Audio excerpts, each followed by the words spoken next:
If you've been 3D printing a while, then you've probably amassed a bunch of tools that are always over your desk, always a mess. You might have printed yourself some little pots, storage containers to go in. I've got some stuff over there, but there's pretty much stuff I always need to hand. And chances are if you have a desk, it's against the wall, it's next to a wall. So I've got the space by here, and today we're going to be printing Multiboard. So Multiboard is this open source system that is kind of like the IKEA Pegboards, but made for 3D printing. So today we're going to be showing you how to set up, measure, and put together a multi-board setup so you can organize all of your tools from stuff like pliers, scrapers, Sharpies, we've got a Stanley knife, glue, pretty much anything you can think of. And the fact that it's open source, you can stick anything you want to your wall. So I'm going to show you how to set it up. It's easy to put together, works with any sort of space area you've got, no matter what sizing it is. I'll show you the Multiboard site and what you can do. So the first step you want to do is go to multiboard.io and then click build your multiboard.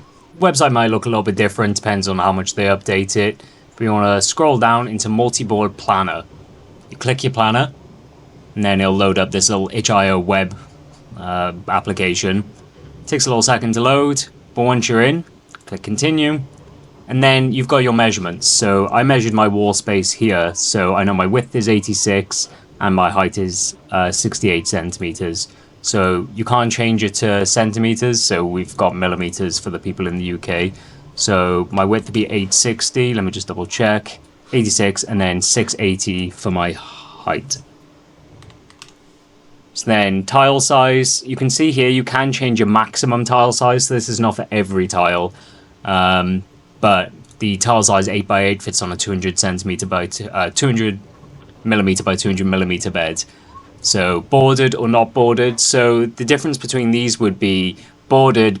If you're never going to expand upon it, like here I've got a limited size wall, this wall's not going to get any bigger. We're going to go bordered just so it looks nicer, but you'd want to go not bordered if you ever plan to expand. So if you just want to do a quarter of your wall, but then maybe later on you actually want to do the whole wall, you're not sure, do non-bordered. And then mounting type. For me, I'm not going to be drilling or screwing anything into this wall. If that works for you, then just leave it as is on the screw on mount. But I'm going to actually go for the command strip mount, and then we're going to calculate the tile set. As you can see here, instantly, it's done everything. You can see what it'll look like. So we've only got 6 8x8 tiles, like just full 8x8 tiles. These will then be the bordered tiles, the ones with a little grey marker. And then these little grey dots around here is just how it's all going to stick together. You'll see more when we print. And then it's got the list. If you want to click download list, it'll download stuff to your left. Basically, this just downloads the Multiboard Planner image, just so you have that to hand. That will come in handy later when you're building your multiboards. But then it'll download this HTML file, which is basically just a little web link. And it'll show you what you need, the link to the parts, and how many of those parts. So just go ahead and download all of those, load all of those into your slicer, and I'll show you what that looks like. So as you can see now, I've got everything downloaded. I've downloaded every single part individually, so if I needed, say, 4 of these, I've just downloaded 4 of these. So 4 separate downloads, just so I know I'm not duplicating them in the slicer. You can do it either way. This just worked out better for my brain. So then I've also made a 3MF file in Bamboo Studio, laid it all out using the auto layout. So you can see I've got 17 tiles, so you'll kind of be able to guess like how many pieces you're going to have based on your size. It's not quite linear like that, but it'll be a rough estimate. So 17 slices, we have 8 printers. So it's going to take a second still. You can go ahead and slice it all and we'll see how much this will roughly cost. We're going to be doing all of ours in black. So as you can see, it's finished slicing. The total cost it's saying is £18.47 and it takes just under a kilo of filament. So actually we can get our black for about £11. So it's actually only going to cost us about £10 to print this whole thing for quite a big wall. Obviously there are going to be more parts you'll see when it's done, but that's just for the pegboard itself, the multiboard itself. So we're going to go ahead and send this to our printers now and we'll be back when everything's printed.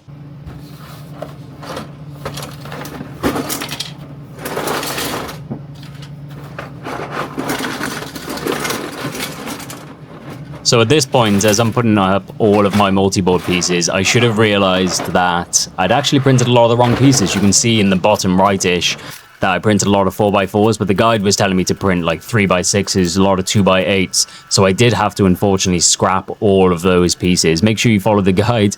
You can see I'm smacking it with my water bottle. I'm smacking it with a Stanley knife just to get these pieces in. They are quite tough to put in. I haven't got the most stable surface. This is just like garage racking that I'm building this on.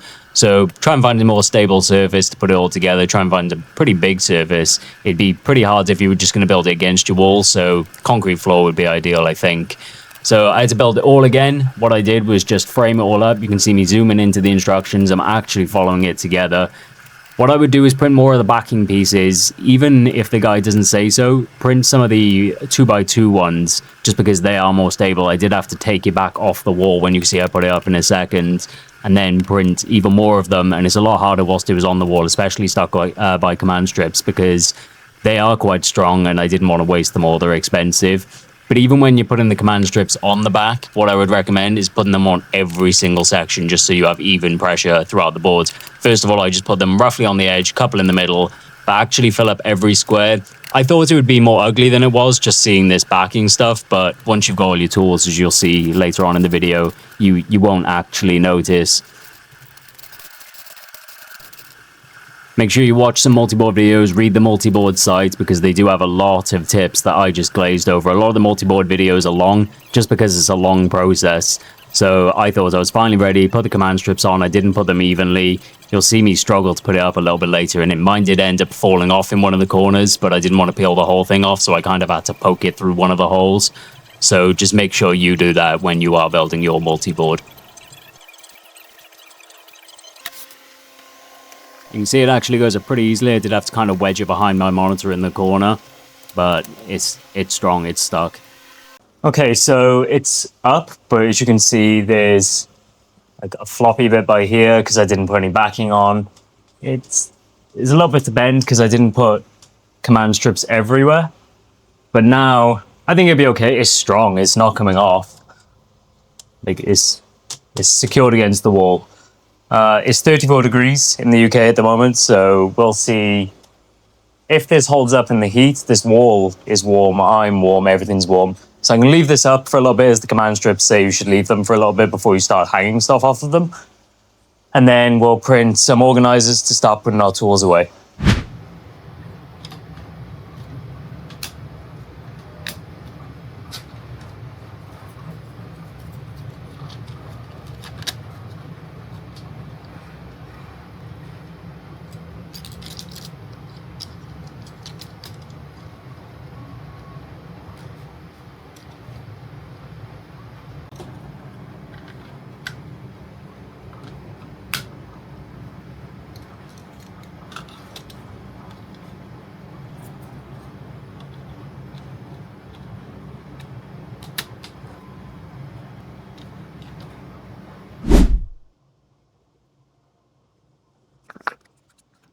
So it's been 2 months almost since I recorded the intro to this video.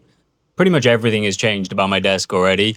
And ideally I wanted to show you me building every single part as if I had it all pre-planned and laid out. But I think that's actually probably the best thing about the multiboard, was everything I planned in the beginning didn't work out. I just kept printing more, finding more pre-made things, made a couple myself, of little pieces, little bits, holders that I wanted to put on there, the best way to put out there. So the way I've got it here is everything I use most common is just right to hand.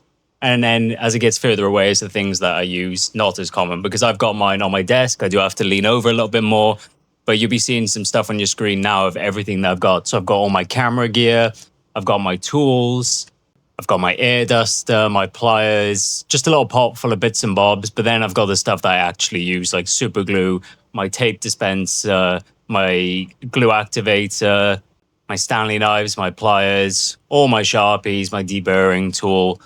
So I'm actually really happy with it. I honestly wish I would have went bigger. I might even expand to these lower sections by here now. Maybe even, I've got a big spare wall by here. Maybe put some stuff on there. But then I could also sort out the under of my desk, because as I was filming this video, I found other people who, I'll put the name on the screen now, but he sorted out the entire under of his desk. He put a multi-board under there and put some cable organizers there. I'm not going to put any links to all the parts that I used. If you want something, reach out to me.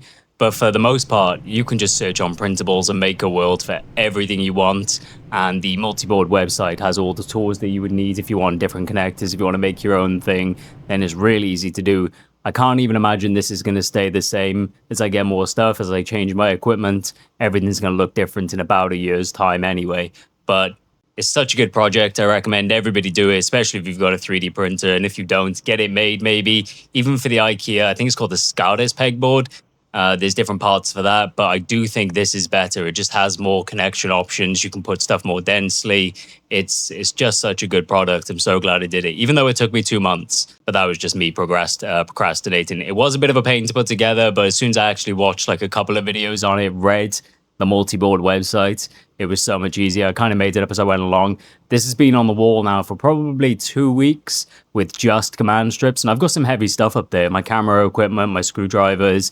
It all weighs, but because it's pulling it down and not off the wall, I do think it works out well. I did have to reinforce them back, so my only recommendation would be, if you did yours via command strips, is make sure you fill every section with command strips, because it's a lot harder to do once it's on the wall, because I had a few pieces that did stick, and then a couple of pieces did start coming off, and I kind of had to put the command strip through the holes of the pegboard to then connect it. This is my first YouTube video on a project. I've got plenty more plans, and I promise the next one won't take another 3 months to do. So if you did like it, please like and subscribe. I will be making more. I'll be showing behind the scenes of my business. You could probably hear them in the background maybe.